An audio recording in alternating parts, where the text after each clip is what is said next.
हे विश्वेश्वरी, हे प्राणों की स्वामिनी, सदा आनंद रूप में रहने वाली तथा देवताओं को आनंद प्रदान करने वाली हे देवी, आपको नमस्कार है। दानवों का अंत करने वाली, मनुष्यों की समस्त कामनाएं पूर्ण करने वाली तथा भक्ति के द्वारा अपने रूप का दर्शन देने वाली हे देवी, आपको नमस्कार है। हे आदिदेव स्वरूपिणी, आपके नामों की निश्चित संख्या तथा आपके इस रूप को कोई भी नहीं जान सकता। जीवों के सृजन और संहार काल में शक्ति स्वरूप से सदा आप ही कार्य करती हैं। हे देवी, हे विश्ववंदे, हम लोग न आपके गुणों की सीमा जानते हैं, न आपका स्वरूप ही जानते हैं, अतः रक्षा करने में समर्थ हे देवी, हमें केवल अपना कृपा पात्र मानकर आप भयों से निरंतर हमारी रक्षा करती रहें। श्रीमद् देवी भागवत नामक पुराण सभी पुराणों में अति श्रेष्ठ है और जिसमें तीनों लोकों की जननी साक्षात सनातनी भगवती की महिमा गाई गई है। जो श्रीमद् देवी भागवत के आधे श्लोक या चौथाई श्लोक को भी प्रतिदिन सुनता है या पढ़ता है, वह परम गति को प्राप्त होता है। जिस घर में नित्य श्रीमद् देवी भागवत ग्रंथ का पूजन किया जाता है, वह घर तीर्थ स्वरूप हो जाता है तथा उसमें निवास करने वाले लोगों के पापों का नाश हो जाता है। और जो व्यक्ति भक्ति भाव से देवी के इस भागवत पुराण का पाठ अथवा श्रवण करता है, वह धर्म, अर्थ, काम और मोक्ष प्राप्त कर लेता है। अमृत के पान से तो केवल एक ही मनुष्य अजर अमर होता है, किंतु भगवती का कथा स्वरूप अमृत संपूर्ण कुल को ही अजर अमर कर देता है। सभी 18 पुराणों में यह श्रीमद् देवी भागवत पुराण सर्वश्रेष्ठ है और धर्म, अर्थ, काम तथा मोक्ष को प्रदान करने वाला है। जो लोग सदा भक्ति श्रद्धापूर्वक और श्रीमद् देवी भागवत की कथा सुनते हैं, उन्हें सिद्धि प्राप्त होने में थोड़ा भी विलंब नहीं होता है। इसलिए मनुष्यों को इस पुराण का सदा पठन और श्रवण करना चाहिए। पूरे दिन के आधे समय तक, चौथाई समय तक, मुहूर्त भर अथवा एक क्षण भी जो लोग इस भक्ति पूर्वक इसका श्रवण करते हैं, उनकी कभी भी दुर्गति नहीं होती है। समस्त तीर्थ, पुराण और व्रत तभी तक गर्जना करते हैं जब तक मनुष्य श्रीमद् देवी भागवत का पूर्ण रूप से श्रवण नहीं कर लेते हैं। मनुष्यों के लिए पाप रूपी अरण्यक तभी तक दुखप्रद एवं कष्टमय रहता है जब तक श्रीमद् देवी भागवत रूपी परशु यानी कुठार उपलब्ध नहीं हो जाता है। मनुष्यों को ग्रहण रूपी घोर अंधकार तभी तक कष्ट पहुंचाता है जब तक श्रीमद् देवी भागवत रूपी सूर्य उनके सम्मुख उदय नहीं हो जाता है। इस संसार में जो मनुष्य विशेष श्रद्धा के साथ उच्च विचारों से युक्त होकर संपूर्ण पुराणों के सार स्वरूप समस्त वेदों की तुलना करने वाले तथा नाना वेदी प्रमाणों से परिपूर्ण इस श्रीमद् देवी भागवत का पाठ करता है तथा इसका भक्तिपूर्वक श्रवण करता है, सुनता है, वह ऐश्वर्य तथा ज्ञान से संपन्न हो जाता है। महादेवी का यह परम अद्भुत पुराण सुनकर मनुष्य कृतार्थ हो जाता है और वह भगवती का प्रीतम हो जाता है। हे नृपश्रेष्ठ, जिस देवी भागवत में साक्षात मूल प्रकृति का ही प्रतिपादन किया गया है, उसके समान अन्य कोई पुराण भला कैसे हो सकता है। हे जन्मेजय, जिस देवी भागवत पुराण का पाठ करने से वेद पाठ के समान पुण्य प्राप्त होता है, उसका पाठ श्रेष्ठ विद्वानों को प्रयत्न पूर्वक करना चाहिए।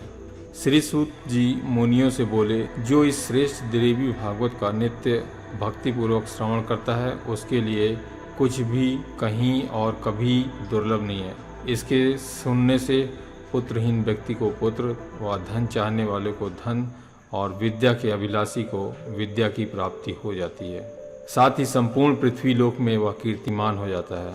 और जो स्त्री वंध्या, काकवंध्या अथवा मृत्यवंध्या हो, वह इस पुराण के श्रवण से उस दोष से मुक्त हो जाती है। इसमें संदेह नहीं है, यह पुराण जिस घर में विधि पूर्वक पूजित होकर रहता है, वह उस घर को लक्ष्मी तथा सरस्वती कभी नहीं छोड़ती हैं और वेताल, डंकनी तथा राक्षस आदि वहाँ झांकने तक नहीं जाते हैं। यदि ज्वरग्रस्त मनुष्य को स्पर्श करके एकाग्रचित होकर इस पुराण का पाठ किया जाए तो दहक यानी कितना भी तेज बुखार हो उसके वायुमंडल को छोड़कर भाग जाता है। इसकी 100 आवृत्ति के पाठ से क्षय रोग समाप्त हो जाता है। जो मनुष्य प्रत्येक संध्या के अवसर पर दत्तचित्त होकर या एक चित्त होकर संध्या विधि संपन्न करके इस पुराण के एक एक अध्याय का पाठ करता है वह ज्ञानवान हो जाता है और शारदीय नवरात्र में परम भक्ति से इस पुराण का नित्य पाठ करना चाहिए। इससे जगदम्बा उस व्यक्ति पर प्रसन्न होकर उसकी अभिलाषा से भी अधिक फल देती हैं। वैष्णव, शैव और सौर तथा गणपत्य जनों को अपने अपने इष्ट देव की शक्ति की संतुष्टि के लिए चैत्र, आषाढ़, अश्विन और माघ इन मासों के चारों नवरात्र में इस पुराण का प्रयत्नपूर्वक पाठ करना चाहिए। इससे रमा, उमा आदि शक्तियाँ उस पर सदा प्रसन्न रहती हैं। हे मुनि, इसी प्रकार वैदिकों को भी आप गायत्री की प्रसन्नता के लिए इसका नित्य पाठ करना चाहिए। हे श्रेष्ठ मुनियों, यह पुराण परम पवित्र तथा वेदों का सार स्वरूप है। इसे पढ़ने तथा सुनने से वेद पाठ के समान फल प्राप्त होता है। श्रीमद् देवी भागवत पुराण वाङ्मय का शिरोमणि रत्न है। श्रीमद् देवी भागवत के ही समान 18,000 श्लोकों से युक्त एवं 12 स्कंधों में विभक्त यह महापुराण है। इस वचन के अनुसार इसकी गणना महापुराण के 5वें क्रमांक पर की जाती है। यह वेद सम्मत है। इसकी विशेषता यह है कि भोग और मोक्ष प्रदान करने वाले श्रीमद् देवी भागवत पुराण को महर्षि वेदव्यास ने स्वयं महाराज जन्मेजय जी को सुनाया था। पूर्व काल में जन्मेजय के पिता राजा परीक्षित, जिन्हें तक्षक नाग द्वारा डस लिया गया था, जिससे उनकी मृत्यु हो गई थी, राजा ने तीनों लोगों की जननी भगवती देवी का विधिवत पूजन अर्चन करके 9 दिनों तक व्यास जी के मुखारविंद से इस श्रीमद् देवी भागवत पुराण का श्रवण किया और इस नवाह यज्ञ के पूर्ण हो जाने पर राजा परीक्षित ने उसी समय दिव्य रूप धारण करके देवी का सालोक्य प्राप्त किया था। राजा जन्मेजय अपने पिता की दिव्य गति देखकर और महर्षि वेदव्यास की विधिवत पूजा करके परम प्रसन्न हुए। इस पुराण के अनुसार महाशक्ति ही परम ब्रह्मा परमात्मा है, जो विभिन्न रूपों में विविध लीलाएं करती है और इन्हीं की शक्ति से ब्रह्मा विश्व की उत्पत्ति करते हैं और इन्हीं की शक्ति से विष्णु सृष्टि का पालन करते हैं और शिव जगत का संहार करते हैं। अर्थात यही सृजन, पालन और संहार करने वाली आदि पराशक्ति है और यही शक्तिमान और यही शक्ति है और यही नर और नारी है और यही माता, धाता तथा पितामह भी है। परमात्मा स्वरूप महाशक्ति ही विविध शक्तियों के रूप में सर्वत्र क्रीड़ा कर रही है। जहाँ शक्ति नहीं वहाँ शून्यता ही है और जहाँ शक्तिहीन का कहीं भी समादर नहीं होता है। दूसरे शब्दों में कहें तो समस्त विश्व महाशक्ति का ही विलास है। देवी भागवत में स्वयं भगवती कहती हैं कि समस्त विश्व में मैं ही हूँ, मुझसे अतिरिक्त कोई भी सनातन या अविनाशी तत्व नहीं है। श्रीमद् देवी भागवत महापुराण परम पवित्र तथा वेदों का सार स्वरूप है। इसके पढ़ने सुनने से वेद पाठ के समान फल की प्राप्ति होती है। वैष्णव, शैव, सौर और गणेश भक्तों को भी चारों नवरात्र में इस पुराण का पाठ करना चाहिए। इससे उनके इष्ट देवों की शक्तियाँ उन पर प्रसन्न रहती हैं। सर्पदंश के कारण राजा परीक्षित अपमृत्यु को प्राप्त हुए थे, परंतु उनके पुत्र जन्मेजय ने इस पुराण का श्रवण किया था, जिसके पुण्य से राजा परीक्षित भगवती जगदम्बा के लोक मणिद्वीप को चले गए।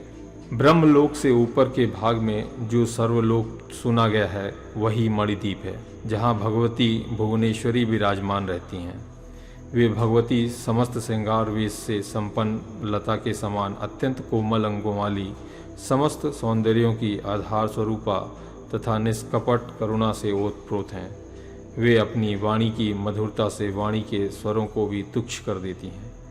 वे पराभगवती करोड़ों करोड़ों सूर्यों तथा चंद्रमाओं की कांति धारण करती हैं। वे बहुत ही सखियों, दासियों, देवांगनाओं तथा समस्त देवताओं से चारों ओर से सदा घिरी रहती हैं। प्रत्येक ब्रह्मांड में रहने वाले जो देवता हैं, उनके अनेक समूह वहाँ स्थित रहकर जगदीश्वरी की उपासना करते हैं। मूर्तिमान होकर 7 करोड़ महामंत्र तथा समस्त महाविद्याएं उन साम्यावस्थली कारण ब्रह्म स्वरूपिणी तथा माया शबल विग्रह धारण करने वाली कल्याणमयी भगवती की उपासना में तत्पर रहते हैं। देवी भागवत की महिमा जितनी ही कही जाए वह कम ही है। वास्तव में देवी भागवत की समस्त कथाओं और उपदेशों का सार यह है कि हमें आसक्ति का त्याग कर वैराग्य की ओर प्रवृत्ति होना चाहिए तथा सांसारिक बंधनों से मुक्त होने के लिए एकमात्र परम्बा भगवती की शरण में जाना चाहिए। मनुष्य अपने ऐहिक जीवन को किस प्रकार सुख समृद्धि एवं शांति से संपन्न कर सकता है और उसी जीवन से जीव मात्र के कल्याण में सहायक होता हुआ कैसे अपने परम ध्येय परम्बा भगवती की करुणामयी कृपा को प्राप्त कर सकता है। श्रीमद् देवी भागवत पुराण के श्रवण और पाठन से स्वाभाविक ही पुण्य लाभ तथा अंतःकरण शुद्धि परम्बा भगवती में रति और विषयों में विरति तो होती ही है, साथ ही मनुष्यों को ऐहिक और परलौकिक हानि लाभ का यथार्थ ज्ञान भी हो जाता है। तदनुसार जीवन में कर्तव्य निश्चित करने की अनुभूति की शिक्षा मिलती है।